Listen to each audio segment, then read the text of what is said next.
We want ceasefire, permanent ceasefire, to take place. And we will keep knocking on the door of the Security Council. The UN Security Council has adopted its first resolution since the outbreak of the Israel-Hamas war, calling for, and I quote, urgent and extended humanitarian pauses in Gaza. This is to address the escalating crisis for Palestinian civilians during Israel's aerial and ground attacks. Israel immediately rejected the resolution. Nevertheless, we want to save the remaining hundreds of thousands of children and civilians. We need to save their lives. That's why this resolution is a small step in the right direction. It did not produce ceasefire, but it's a step in that direction. We want ceasefire, permanent ceasefire, to take place. And we will keep knocking on the door of the Security Council. The crime committed yesterday and today in the Shifa hospital, something that we will not forget.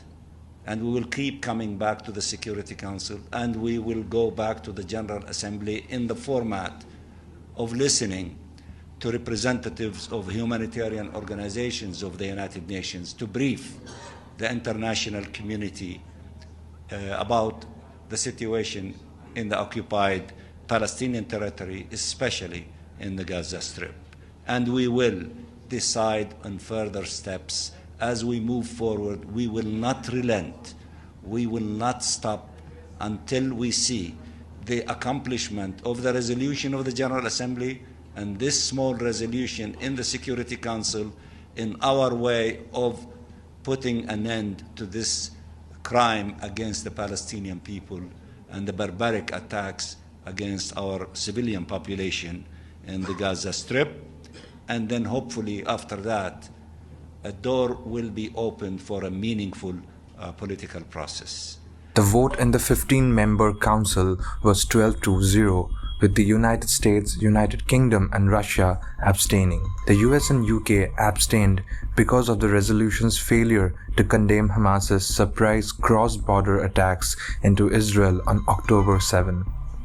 The final draft watered down language from demands to calls for humanitarian pauses and for the immediate and unconditional release of all hostages held by Hamas and other groups. Still, the resolution, which was sponsored by Malta, managed to overcome the serious differences that had prevented the Council from adopting 4 previous resolutions. The resolution doesn't mention the October 7 attacks in Israel, where Hamas's militants killed around 1,200 people and took some 240 hostages.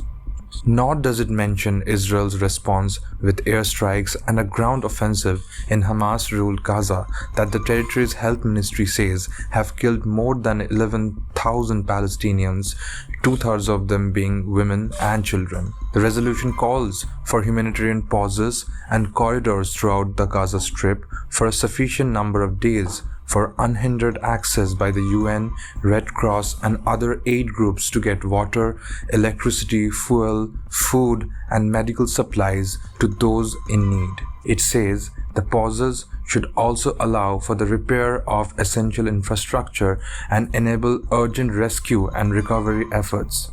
It demands that, and I quote, all parties comply with their obligations under international law, notably with regard to the protection of civilians, especially children.